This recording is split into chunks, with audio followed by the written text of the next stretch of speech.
Hello. तो आज के वीडियो का हमारा जो टॉपिक है वो है जेके मास्टर स्लेव फ्लिप फ्लॉप। अब जेके मास्टर स्लेव फ्लिप फ्लॉप को पढ़ने से पहले हम थोड़ा सा जानेंगे इसकी जरूरत हमें क्यों पड़ी। तो सबसे पहले जब हम बात करें, हमने बेसिक लैच पढ़े थे तो हमने वहां पर पढ़ा था। बेसिक लैच की बात कर रहा हूँ, जब लेवल ट्रिगर हमने एसआर लैच पढ़ा तो एसआर लैच में हमने देखा एक कंडीशन आती है कि जब आपका सर्किट ट्रिगर हो और आपके दोनों इनपुट एस और आर 1-1 हो जाते हैं तो उस केस में आपको एक कंडीशन मिलती है जिसको इनवैलिड या रेस कंडीशन बोलते हैं। तो हमारी कोशिश ये थी कि हम रेस कंडीशन को कैसे दूर करें।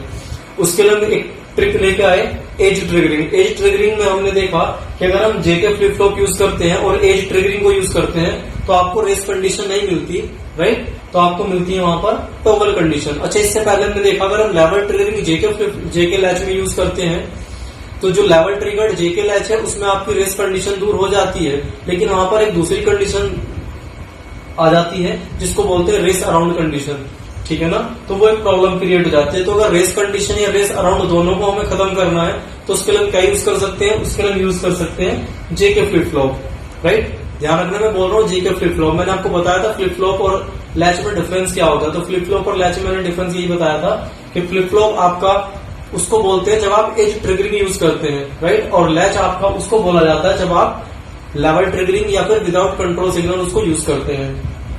तो बात करते हैं इसकी। तो लेवल ट्रिगरिंग में हमने जेके में देखा कि आपकी रेस कंडीशन दूर हो गई लेकिन रेस अराउंड जनरेट हो गई। अब उसके लिए आपने यूज की एज ट्रिगरिंग। एज ट्रिगरिंग में वो कंडीशन आपकी दूर हो गई, राइट। लेकिन अगर सपोज करो मुझे लेवल ट्रिगरिंग से ही उस रेस कंडीशन या रेस अराउंड कंडीशन को दूर करना है तो मैं क्या कर सकता हूं। तो उसका एक आंसर है जेके मास्टर स्लेव फ्लिप फ्लॉप। देखते ही कैसे लेवल ट्रिगरिंग पे भी आपको रेस कंडीशन नहीं देगा, एज ट्रिगरिंग पे तो देगा ही नहीं, लेवल ट्रिगरिंग पे भी आपको रेस कंडीशन नहीं देगा। कैसे देखते हैं उसको। तो पहले से सर्किट को समझते हैं। इसके सर्किट में मैंने क्या किया, मैंने ये जेके यूज किया यहाँ पर और एक एसआर यूज कर लिया। आप यहाँ पे जेके यूज कर सकते हो, तो इसीलिए इसको बोलते हैं JK master slave flip flop, right. ये इसके सिंबल के हिसाब से मैंने इसको शो किया है, तो हम इसको समझने की कोशिश करते हैं। तो मैंने यहाँ पर टेबल लिखी है जेके की और मास्टर स्लेव की, जो हमारे रिजल्ट आएंगे उसको यहाँ पर लिखेंगे। तो जेके की टेबल के बारे में आप पहले से अवेयर है कि दोनों 0 हो तो नो चेंज आता है, 0-1 पे रिसेट, 1-0 पे सेट और 1-1 पे टॉगल कंडीशन आपकी आती है। तो चलिए इसको चेक करते हैं। अब यहाँ पर ये क्लॉक है जिसके अकॉर्डिंग ये ट्रिगर होता है। तो जब सर्किट ट्रिगर होगा तभी आउटपुट चेंज होंगे, अब ट्रिगर नहीं होगा तो कोई आउटपुट चेंज नहीं होंगे। तो इस सर्किट की जो क्लॉक है, इसकी जो क्लॉक है, ये क्लॉक है, यानी इसको ये क्लॉक से पता चलेगा सर्किट को कब ट्रिगर होना है, कब ट्रिगर नहीं होना है। इसको भी क्लॉक से पता चलेगा इसको कब ट्रिगर होना है, कब ट्रिगर नहीं होना है। तो होता क्या है, इसकी जो क्लॉक है, ठीक है ना, मैं इसकी क्लॉक को इसकी क्लॉक से कनेक्ट कर देता हूं, लेकिन एक नॉट गेट लगाकर। अब नॉट गेट लगाने से क्या होगा, अगर ये पॉजिटिव लेवल ट्रिगर्ड है तो जब ये ट्रिगर होगा तो ये ट्रिगर नहीं होगा, ये ट्रिगर होगा तो ये ट्रिगर नहीं होगा, यानी दोनों में से कोई एक ट्रिगर होगा, दोनों एक साथ कभी ट्रिगर नहीं होंगे। इसका जो भी आउटपुट आएगा वो इसका इनपुट बनेगा, इसका जो भी आउटपुट आएगा वो इसका इनपुट बनेगा, ठीक है। अगर मैं एज ट्रिगरिंग भी यूज करता हूं तो भी, अब क्योंकि ये पॉजिटिव एज ट्रिगरिंग अगर हम यूज करेंगे तो ये पॉजिटिव एज पर ट्रिगर हो जाएगा, लेकिन जिस टाइम इसको पॉजिटिव एज मिलेगी, इस नॉट गेट के कारण इसको उस टाइम नेगेटिव एज मिलेगी, तो ये ट्रिगर नहीं होगा। तो दोनों में से कोई एक ही ट्रिगर हो पाएगा, राइट। इसके आउटपुट से भी आपको पता चलेगा इसको मास्टर स्लेव क्यों बोलते हैं, वो मैं आपको वेव फॉर्म के थ्रू शो करूंगा, राइट। अभी हम पहले इसकी फंक्शनिंग को समझते हैं कि आउटपुट हमें कैसे जनरेट करके देगा, ठीक है, और कैसे इसमें race condition, race around condition नहीं आती। तो चलिए शुरू करते हैं इसकी वर्किंग। सपोज कीजिए सबसे पहले मैं इसके इनपुट ले लेता हूं 0-0। तो जेके को आपने इनपुट दिया 0-0। आपको पता है अगर किसी जेके लैच है, जेके फ्लिप फ्लॉप का इनपुट अगर 0-0 है तो 0-0 पे उसका जो आउटपुट आता है वो आता है नो चेंज कंडीशन। मतलब इसमें पहले से जो स्टोर था वही स्टोर रहेगा, इसका कोई आउटपुट चेंज नहीं होगा, ठीक है ना। अच्छा, यहाँ पे मैं एज्यूम कर लेता हूँ कि पहले से इसमें 0-1 था तो अभी भी इसमें क्या रहेगा, 0-1 ही रहेगा। तो जो भी इसमें स्टोर था वही इसका आउटपुट इनपुट बनेगा, ठीक है ना। तो इसका जो इनपुट बना उसका आउटपुट क्या आएगा। अब इसको जो इनपुट मिला वो 0 मिला, इसको जो इनपुट मिला वो 1 मिला, यानी 0-1 पे एस आर आपका कौन सी कंडीशन देता है,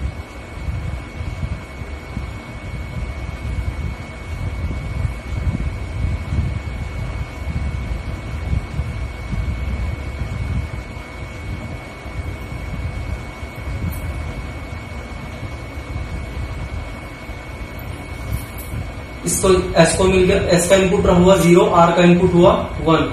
तो आपको अगर आउटपुट देखें तो 0 1 है आपके इसके इनपुट, तो 0 1 अगर इनपुट है तो कंडीशन कौन सी मिलती है, रीसेट स्टेट, यानी ये इसको जो स्टेट मिलेगी वो कौन सी मिलेगी, रीसेट स्टेट, यानी कि ये 0 आ जाएगा और ये 1 आ जाएगा। ठीक है, अब अगर आप इस हिसाब से देखें कि 0 जेके को आपने 0 0 दिया, ठीक है ना, पूरा क्या है मास्टर स्लेव फ्लिप फ्लॉप है, आपने इसको इनपुट क्या दिया 0 0, आउटपुट क्या आया नो चेंज, क्योंकि पहले से आपने माना था कि इसमें 0 1 स्टोर है और 0 1 ये आपको मिल गया, तो इसमें आउटपुट आपका आया नो चेंज। ठीक है, अच्छा आगे चलते हैं। अगर मैं इसका इनपुट कर देता हूं 0 1, ठीक है, तो 0 1 पे देखो ये कंडीशन क्या देता है मुझे, रीसेट स्टेट। रीसेट मतलब यहाँ पर कुछ भी स्टोर हो, लेकिन जब ये 0 1 आप इनपुट देंगे तो ट्रिगर होने पे इसको 0 1 आउटपुट मिलेगा, क्योंकि रीसेट स्टेट मिलेगी। रीसेट में क्यों आपका 0 होता है। अब ये 0 1 इसको इनपुट मिलेगा तो इसकी स्टेट क्या है, अब 0 1 पे ये रीसेट होता है। अब यहाँ पर चाहे कुछ भी पहले से स्टोर हो, लेकिन आउटपुट अभी क्या मिलेगा 0 1 मिलेगा, यानी रीसेट स्टेट मिलेगी। तो आउटपुट क्या मिला आपको, रीसेट स्टेट। तो 0 1 पे आपको मिली आउटपुट रीसेट स्टेट। फिर से देखते हैं, हम इसको रख लेते हैं 1 0, यानी सेट स्टेट में अगर मैं इसको 1 0 रखूं तो मुझे पता है जेके को अगर 1 0 इनपुट दे तो हमें सेट स्टेट मिलती है, यानी कि ये 1 मिलता है और ये 0 मिलता है। अब अगर ये 1 और ये 0 है तो ये इसके इनपुट बनेंगे, तो ये इनपुट 1 ये इनपुट 0। एस आर में हमें पता है कि इनपुट अगर 1 0 है तो आउटपुट मिलती है सेट स्टेट, यानी कि यहाँ पर सेट स्टेट मिलेगी। सेट स्टेट का मतलब होता है क्यू हाई, ये हो जाएगा। अब ये 1 0 मिला, सेट स्टेट मिली, यानी ये इनपुट है फाइनल, ये फाइनल आउटपुट है। बीच वाले को हम बाद में ही देखेंगे, सिर्फ प्रोसेसिंग के लिए देखेंगे। तो इनपुट दिया हमने 1 0, आउटपुट मिला 1 0, यानी आउटपुट मिला हमें सेट स्टेट। तो आउटपुट हमें क्या मिला, सेट स्टेट। अब मेन कंडीशन हमारी जो फाइनल कंडीशन जिसकी वजह से ये डेवलप किया गया उसको देखते हैं। मैंने दोनों को किया 1 1, तो जेके को जब मैं 1 1 करता हूं तो आपको पता है ये हमें क्या देता है, टॉगल स्टेट देता है। ठीक है ना, अभी मैं एज ट्रिगरिंग की बात कर रहा हूं, तो आपको पता है एज ट्रिगरिंग में क्या होता है, टॉगल होगा। तो जब ट्रिगर होगा जस्ट तभी टॉगल होगा, और जैसे ही वो लेवल एज जो है वो पार हो जाएगी उसके बाद ये ट्रिगर होना बंद हो जाएगा। तो जो भी उसमें आउटपुट उस टाइम रहेगा वही बना रहेगा। तो सपोज करो इसमें पहले से 0 1 स्टोर था, शुरू करने से पहले आपने इनपुट दिया 1 1, राइट। तो क्योंकि ये 0 1 था तो ये क्या हो जाएगा, टॉगल होके 1 0 हो जाएगा। ठीक है ना, ध्यान रखना मैं क्या कह रहा हूँ, टॉगल होके ये 1 0 हो जाएगा। ठीक है, तो जब ये 1 0 हो जाएगा तो S1 और R0, S1 R0 1 0 कंडीशन होती है सेट स्टेट की। तो यहाँ पर कुछ भी स्टोर रहा उस टाइम पर, लेकिन जो इसकी वजह से क्या हो जाएगी, वो सेट स्टेट में कन्वर्ट हो जाएगी। ठीक है ना, अब ये सेट स्टेट ही क्यों आती है, मैं ऑलरेडी आपको एसआर लैच में सिखा चुका हूँ। तो ये 1 0 क्या हो जाएगा, सेट स्टेट आ जाएगी। तो स्टेट देखो मेरी क्या आ रही है, सेट स्टेट आ रही है 1 1 पे। ध्यान देना मैं क्या कह रहा हूँ, 1 1 पे आ रही है मेरी सेट स्टेट। अच्छा, फिर से मैं इसको दोबारा चेक कर लेता हूँ एक बार। सपोज करो मैंने इसको 1 1 इनपुट दिया, लेकिन यहाँ पर पहले से जो स्टोर है वो 1 0 है, कुछ भी स्टोर हो सकता है। तो यहाँ पर पहले से जो स्टोर है इसकी जो प्रेजेंट स्टेट है 1 0 है, और आपने कॉम्बिनेशन यूज किया 1 1। तो 1 0 है क्योंकि 1 1 पे तो इसको टॉगल होना है, तो टॉगल होके ये आउटपुट क्या देगा आपको 0 1। अब अगर S0 और R1 मिले, तो S0 और R1 मिले तो ये कंडीशन आती है रीसेट स्टेट आती है। तो रीसेट का मतलब ये 0 हो जाएगा और ये 1 हो जाएगा, यानी ये 0 और 1, तो ये रीसेट हो गया। तो यहाँ पर कौन सी स्टेट मिली आपको, रीसेट स्टेट। ठीक है, तो इससे आपको तो क्या पता चल रहा है कि फाइनल आउटपुट आपको जो भी मिलेगा 1 1 पर, वो या तो सेट स्टेट मिलेगी या रीसेट स्टेट मिलेगी, ना तो टॉगल मिलेगी, ना रेस मिलेगी, ना रेस अराउंड मिलेगी। तो इस तरह से जो प्रॉब्लम फ्लिप फ्लॉप में या लैच में हमारे आ रही थी रेस की, वो सारी की सारी मास्टर स्लेव में दूर हो जाती है, क्योंकि यहाँ पर आपको ऐसी कोई कंडीशन ही नहीं मिलती कि जिसमें दोनों 1 होने की कोशिश करें या एक पर्टिकुलर लेवल तक बार बार टॉगल हो। बार बार छोड़ो, यहाँ पर टॉगल कंडीशन आपको मिलेगी नहीं फाइनल आउटपुट में। इंटरमीडिएट में आपकी टॉगलिंग होगी, लेकिन फाइनल आउटपुट आपका या तो सेट स्टेट आएगा या रीसेट स्टेट आएगा।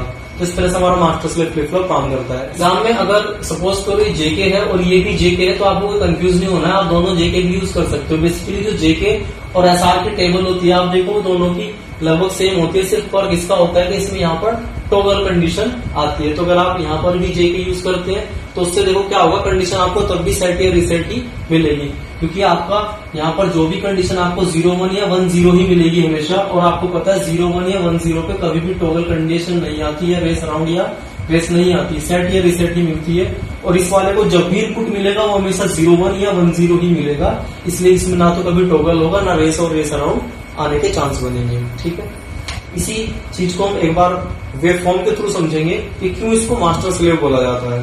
तो चेक करते हैं इसका output according to wave form. तो आपने भी देखा मास्टर स्लेव फ्लिप फ्लॉप में हम 2 फ्लिप फ्लॉप यूज करते हैं, 2 लैच यूज करते हैं, राइट। तो 2 फ्लिप फ्लॉप जो हम यूज करते हैं उसमें पहले वाले को हम बोलते हैं मास्टर, दूसरे वाले को बोलते हैं स्लेव। तो वेव फॉर्म की हेल्प से समझते हैं मास्टर स्लेव इसको क्यों बोलते हैं, ठीक है। तो मैंने यहाँ पर कुछ वेव फॉर्म्स बनाई है, ये हमारी क्लॉक है और मैंने ये एज्यूम किया है कि हमारा जो सर्किट है वो पॉजिटिव एज ट्रिगरिंग है। तो पॉजिटिव एज पे वो क्या होगा, ट्रिगर होगा। मैंने उसको मार्क कर दिया है, यानी सिर्फ इस जगह पे ये सर्किट ट्रिगर होगा, इसके अलावा कहीं भी सर्किट ट्रिगर नहीं होगा। मैंने जे और के की यहाँ वेव फॉर्म बनाई है, कुछ इनपुट है हमारे पास। अब हमें चेक करना है कि Q1 यानी कि जो मास्टर का आउटपुट है वो कैसा आता है, और Q यानी जो फाइनल आउटपुट है आपका स्लेव का आउटपुट वो कैसा आता है, उनको चेक करेंगे, ठीक है। तो चलिए शुरू करते हैं। तो सबसे पहले हमारी क्लॉक, अभी हमारा इनिशियली आउटपुट 0 है, अब हमारी क्लॉक चलनी शुरू हुई है और यहाँ पर हमारा सर्किट ट्रिगर होगा क्योंकि पॉजिटिव एज आ गई। जब सर्किट हमारा ट्रिगर होगा तो उस टाइम हमारा जे कितना है 1 और के कितना है 0। तो ध्यान रखना जे आपका 1 है और के आपका 0 है। तो हम टेबल चेक करेंगे। जब जे और के हमारा, मैं यहाँ पर एस और आर की टेबल भी बना देता हूँ, जो हमने स्लेव लिया है, स्लेव को आप जे के भी ले सकते हो, एस आर भी ले सकते हो, ठीक है ना। इसकी स्टेट भी लिख देता हूँ। तो सेम स्टेट आती है 0 1 1 0 तक, 1 1 की स्टेट अलग आती है, इनवैलिड आती है, ठीक है ना। लेकिन मास्टर स्लेव में हमने देखा इनवैलिड हमें मिलेगी नहीं, हमें 3 ही मिलेगी। तो नो चेंज मिल सकती है, रीसेट मिल सकती है और सेट मिल सकती है। चलिए देखते हैं। तो यहाँ पर हमारा सर्किट पॉजिटिव एज ट्रिगर्ड है तो एज ट्रिगर होगा। तो ये 1 है, ये 0 है। जे के अगर 1 0 है तो आपकी जो स्टेट आएगी वो आएगी सेट स्टेट, यानी आपका जो रिजल्ट है Q1 वो सेट स्टेट में आ जाएगा, यानी हाई हो जाएगा। तो मेरा जो आउटपुट है वो हाई हो गया। अब जैसे सर्किट यहाँ पर ट्रिगर होता है उसके बाद ट्रिगर नहीं होता, तो जो भी आउटपुट आपका आया अब यहाँ तक वही बना रहेगा। तो इसका जो आउटपुट है वो ऐसे ही चलता रहेगा यहाँ तक, जब तक ये दोबारा ट्रिगर नहीं होता। अभी बात करते हैं Q की क्या आएगा। अब देखो ये Q1 आपका हाई है, ध्यान देना इस चीज को बहुत अच्छे से, वरना बहुत कंफ्यूजन होगा। ये आपका हाई है, जब सर्किट आपका ट्रिगर हुआ तो Q1 आपका हाई हुआ। आपने देखा मास्टर और स्लेव में दोनों में से कोई एक ट्रिगर होता है, दूसरा ट्रिगर नहीं होता। तो जिस टाइम पर ये ट्रिगर हुआ तो इसको पॉजिटिव एज मिलेगी, लेकिन स्लेव को नेगेटिव एज मिलेगी क्योंकि उसकी जो क्लॉक है वो नॉट गेट से कनेक्टेड है, ठीक है ना। सर्किट में या सिंबल में जो आपने इस तरह से यूज किया था वहां पर बबल लगा हुआ था। बबल का मतलब होता है नोट, और सर्किट जो देखा था बेसिक उसमें नोट गेट मैंने नीचे लगाया हुआ था। तो ये ट्रिगर हुआ है तो ये ट्रिगर नहीं होगा। तो इसका जो आउटपुट आएगा वही आएगा जो पहले से स्टोर था। तो पहले से अगर यहाँ पर 0 स्टोर था तो ये ऐसे ही चलता रहेगा, क्योंकि ये सर्किट ट्रिगर नहीं हुआ तो यहाँ तक ये ऐसे ही चलेगा, ठीक है ना। इसके बाद क्या हुआ, जब आपकी दूसरी एज आई तो सर्किट आपका फिर से ट्रिगर हुआ। जब सर्किट ट्रिगर हुआ तो जे की वैल्यू आपकी है 0 और के की वैल्यू है 1। अब देखो 0 1 पे क्या होता है, 0 1 पे जेके में रीसेट हो जाता है, यानी उसका जो आउटपुट था जेके का यानी मास्टर का वो रीसेट हो जाएगा, यानी कि 0 हो जाएगा। और क्योंकि इसके बाद ये यहाँ पर ट्रिगर होगा तो यहाँ तक अब ये 0 ही चलेगा।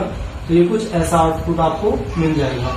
अब बात करते हैं स्लेव के आउटपुट की, ठीक है ना। अच्छा एक चीज ध्यान देना, ये थोड़ा सा गलत हो गया, यहाँ पर ध्यान देना। ये जब नेगेटिव एज, ये है नेगेटिव एज, ठीक है ना। नेगेटिव एज पे आपका मास्टर ट्रिगर नहीं होता, तो इसका मतलब नेगेटिव एज पे आपका कौन ट्रिगर होगा, स्लेव ट्रिगर होगा। तो यहाँ पर आपका स्लेव ट्रिगर हो जाता है, ठीक है ना। अब स्लेव को यहाँ पर जब ट्रिगर होगा तो इसको इस टाइम पर इनपुट क्या मिला, तो इस टाइम पर इसका इनपुट चेक करते हैं। तो इसको इनपुट मिला, इसका इनपुट बेसिकली क्या है, मास्टर का आउटपुट ही इसका इनपुट है। तो मास्टर का आउटपुट मतलब ये, यानी कि ये क्या मिला 1, ठीक है ना। Q1 1 है तो Q1 बार क्या होगा 0। तो इसको इनपुट क्या मिला, स्लेव को जो इनपुट मिला वो मिला 1 0, ठीक है ना। बस आप इसको ध्यान दीजिए, जो भी ये मिलेगा इसका उल्टा दूसरा होता है। तो 1 0 इसको इनपुट मिलेगा। तो 1 0 इनपुट मिलेगा अगर, तो 1 0 पे तो ये सेट हो जाता है। तो स्लेव क्या हो जाएगा, सेट हो जाएगा और इसका आउटपुट हाई चलेगा। और तब तक हाई चलेगा जब तक कि फिर से ट्रिगर नहीं होता। फिर से ट्रिगर ये कब होगा, अगली नेगेटिव एज पे, यानी यहाँ पर, ठीक है ना। तो यहाँ तक आपका ऐसे ही चलता रहेगा। चलिए अब आगे चलते हैं, ठीक है। जब आप इस एज पर आएंगे तो आपका मास्टर फिर से ट्रिगर होगा, मास्टर को ये इनपुट मिलेगा 0 1 और मास्टर आपका रीसेट हो जाएगा। ये मास्टर का इस यहाँ पर रीसेट होने में इसका आउटपुट हुआ, अब वो क्या हो गया 0। मास्टर यहाँ पर 0 हो गया, ठीक है। अब मास्टर आगे यहाँ तक आपका 0 ही चलेगा। तो जैसे आप यहाँ पर पहुंचे, आप स्लेव को देखे तो यहाँ पर आपका स्लेव ट्रिगर हो गया। अब स्लेव जब ट्रिगर हुआ तो स्लेव को आउटपुट क्या मिला 0 0, मतलब 0 1। और 0-1 जब स्लेव का और स्लेव को इनपुट मिलेगा तो 0-1 पे स्लेव क्या हो जाएगा, रीसेट, यानी स्लेव यहाँ पर क्या हो गया, रीसेट हो गया।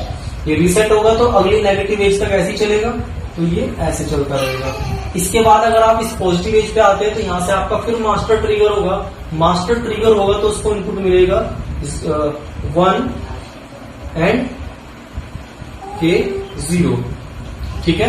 तो आपको जो इसको इनपुट मिलेगा मास्टर को, वो मिलेगा 1-0 पर आपका जो मास्टर है वो क्या हो जाता है, सेट। तो आपका मास्टर क्या हो जाएगा, फिर से सेट हो जाएगा और अगली पॉजिटिव एज तक सेट स्टेट में रहेगा। जैसे आप इससे थोड़ा आगे चलेंगे नेगेटिव एज आएगी, नेगेटिव एज पे आपका स्लेव ट्रिगर होगा। जब आपका स्लेव यहाँ पर ट्रिगर हुआ तो उस टाइम इसको इनपुट क्या मिला, 1 का मतलब है इसको इनपुट मिलेगा 1-0, क्योंकि Q1 अगर 1 है तो Q1 बार 0 होगा। तो इसको जो इनपुट मिलता है वो Q1 और Q1 बार मिलता है, आप सर्किट में देख सकते हो। तो इसको इनपुट क्या मिला, स्लेव को जो इनपुट मिला वो मिला 1-0, और 1-0 पे स्लेव क्या हो जाएगा आपका, सेट। तो यानी कि ये सेट हो जाएगा और अगली नेगेटिव एज तक सेट ही रहेगा, ठीक है ना। अब इन आउटपुट को जरा ध्यान से देखो क्या हो रहा है। आप देखो ये आपको ये एक क्लॉक मिली है, वही क्लॉक ये थोड़ी देर बाद इसमें मिली, फिर आपको ये क्लॉक मिली डाउनवर्ड, फिर ये डाउनवर्ड क्लॉक यहाँ मिली, ये अपवर्ड क्लॉक मिली, अपवर्ड क्लॉक यहाँ मिली। यानी कि जैसे भी आपका मास्टर चल रहा था उसका स्लेव भी उसके पीछे पीछे वैसे ही चल रहा है, इसीलिए इसको बोलते हैं मास्टर स्लेव फ्लिप फ्लॉप। मतलब जैसे भी ऊपर पहले वाला जो आपका फ्लिप फ्लॉप आउटपुट देगा उसी के जस्ट जैसा आपको आउटपुट स्लेव देगा, ठीक है ना। तो इस तरह से यहाँ पर आपने देखा कि मास्टर स्लेव की तरह कैसे काम करता है। दूसरी चीज हमने देखी कि यहाँ पर ना तो आपकी रेस कंडीशन आती है ना ही आपकी रेस अराउंड आती है, इसीलिए मास्टर स्लेव को हम यूज कर सकते हैं अगर ऐसे केसेस हमें चाहिए, ठीक है। इसके अलावा आपको इस सब्जेक्ट से रिलेटेड या इस टॉपिक से रिलेटेड कोई भी प्रॉब्लम आती है तो आप कमेंट करके मुझे बता सकते हैं, मैं ट्राई करूंगा उसको सॉल्व करने की, ठीक है। आज के इस वीडियो में इतना ही, थैंक यू।